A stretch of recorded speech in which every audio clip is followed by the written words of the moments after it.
ब्रह्मा विष्णु और महेश में से बड़ा कौन है? जब से सृष्टि का आरंभ हुआ तब से कई बार यह सवाल उठा कि ब्रह्मा विष्णु और महेश में से बड़ा कौन है। हमारे पुराणों में इसके विषय में कई कथाएं मिलती हैं। सनातन धर्म में कई सारे संप्रदाय हैं और सब संप्रदाय में अपने अपने इष्ट देव को अधिक महत्व दिया गया है। फिर भी यह सनातन धर्म की महानता है कि हर संप्रदाय दूसरे संप्रदाय का आदर और सम्मान करता है। इतिहास में ऐसी कोई भी घटना का जिक्र नहीं है जहां एक संप्रदाय का किसी दूसरे संप्रदाय के साथ संघर्ष हुआ हो। हमारे पुराणों में ईश्वर की प्रधानता के विषय में तो कथा मिलती है। एक कथा शिव महापुराण में मिलती है और दूसरी भगवत कथा में मिलती है। तो चलिए जानते हैं, ब्रह्मा विष्णु और महेश में से बड़ा कौन है। नमस्कार दोस्तों, राजेश टॉक्स चैनल पर आप सभी का स्वागत है। अगर आप भी भगवान श्री कृष्ण के भक्त हैं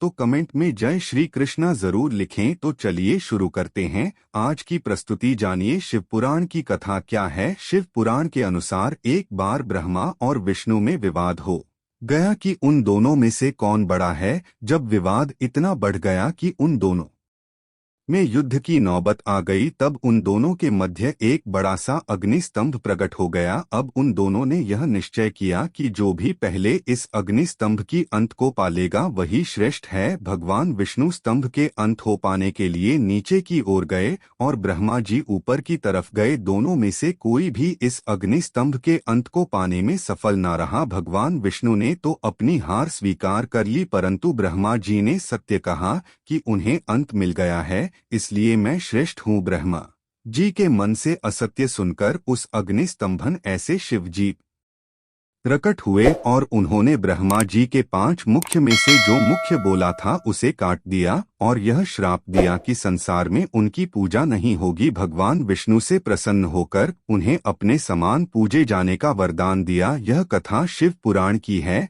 जिसके अनुसार शिवजी सबसे बड़े हैं। श्रीमद् भागवत कथा में क्या कहा गया है, इस विषय में एक बार सप्तर्षियों में यह चर्चा हो रही थी कि ब्रह्मा विष्णु और महेश में से बड़ा कौन है। इसलिए उन्होंने त्रिदेव की परीक्षा लेने का सोचा और यह कार्य भृगु ऋषि को सौंपा गया। अपने इस उद्देश्य से भृगु ऋषि परमपिता ब्रह्मा के पास गए और उन्होंने उनका अपमान किया। अपमान से ब्राह्मण क्रोधित हो गए। बाद में फिर से शिवजी के पास गए, उन्होंने शिवजी का भी अपमान किया। फिर वह भगवान विष्णु धाम बैकुंठ गए, जहां भगवान विष्णु अपनी शेष शैया पर विश्राम कर रहे थे। महर्षि भृगु ने जाकर सीधे भगवान विष्णु के वक्षस्थल पर लात मारी। इनके इस कृत्य से भगवान विष्णु को एक रोज नहीं आया और उन्होंने फेकू के पैर पकड़ लिए और कहा, मैं आपके पैर में कहीं कोई चोट तो नहीं लगी? मेरा वक्षस्थल बहुत कठोर है और आपके पैर बहुत ही कोमल है। भगवान